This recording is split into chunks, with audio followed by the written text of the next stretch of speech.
ধান থেকে চাল তৈরিতে মশগুল মিলের শ্রমিকরা। যদিও দেশের প্রধান এই খাদ্যের সরকার নির্ধারিত দাম দরে জটিলতা কমেনি এখনো। গুদামে চাল সংগ্রহে মিলারদের জন্য গেলবারের চেয়ে কেজিতে 3 টাকা বাড়িয়েই সন্তুষ্ট সরকার। নীলফামারীর মিলাররা বলছেন, ধান কিনতে গেলবারের চেয়ে মন প্রতি 200 টাকা বেশি গুনতে হচ্ছে। তাদের হিসাবে 1 মন ধান থেকে 26 থেকে 27 কেজি চাল পাওয়া যায়, যেখানে কেজিতে উৎপাদন খরচ পড়ছে 52 থেকে 53 টাকা। কুড়ো খুদ সব ধরেও সরকারের গোদামে চাল দিলে লোকসান হবে 4 থেকে 5 টাকা। চুক্তি করছি কিন্তু চাল তো দিতে পারতেছি না, কারণ 1300 টাকা ধান আর প্রোডাকশন খরচ প্রায় দিকে প্রায় লেবার খরচ 120 টাকা সব কিছু মিলে লাগিয়ে দেয়।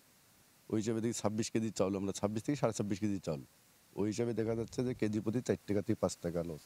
যে চাউল হয় গুঁড়া খুদি বেচে দিয়া, তারপরও চাউলের পড়তা প্রায় 53 টাকা 54 টাকা হয়েছে। এ অবস্থায় শুধুমাত্র লাইসেন্স বাঁচাতেই সরকারের সাথে চুক্তিবদ্ধ হয়েছেন বলে দাবি মিলারদের। আশঙ্কা করছেন চাল সরবরাহ ব্যর্থ হবে। এখন যদি আমরা চাল দিতে যাই আমাদের 3 থেকে 4 টাকা লস হবে, তারপরেও আমরা এগ্রিমেন্ট করছি মিল বাঁচাবার জন্য। সরকার রেট বাড়াইছে, কিন্তু সরকার সঙ্গে চাউলের রেটে কোনো আসতেছে না, মানে সমন্বয় আসতেছে না। শুধু লাইসেন্স রক্ষার জন্য আমরা করতেছি। চাল সংগ্রহের লক্ষ্যমাত্রা পূরণের ব্যাপারে সম্প্রতি রংপুরের খাদ্য কর্মকর্তাদের সাথে বৈঠকে বসেছিলেন খাদ্য উপদেষ্টা। তার দাবি, ধান থেকে উৎপন্ন চাল কুড়ো আর খুদ বিক্রির টাকায় পুষিয়ে নিতে পারবেন মিলাররা। সংগ্রহ হচ্ছে বাই দিস টাইম সারা দেশে কিন্তু 1 লক্ষ টনের মতো সংগ্রহ হয়েছে।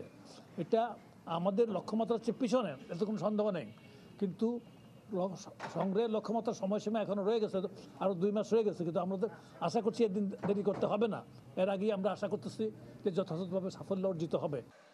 নীলফামারীতে আমন মৌসুমে চাল সংগ্রহের লক্ষ্যমাত্রা 12,922 টন। জেলার 172টি রাইস মিল 12,560 টন চাল সরবরাহের চুক্তি করেছে খাদ্য অধিদপ্তরের সাথে।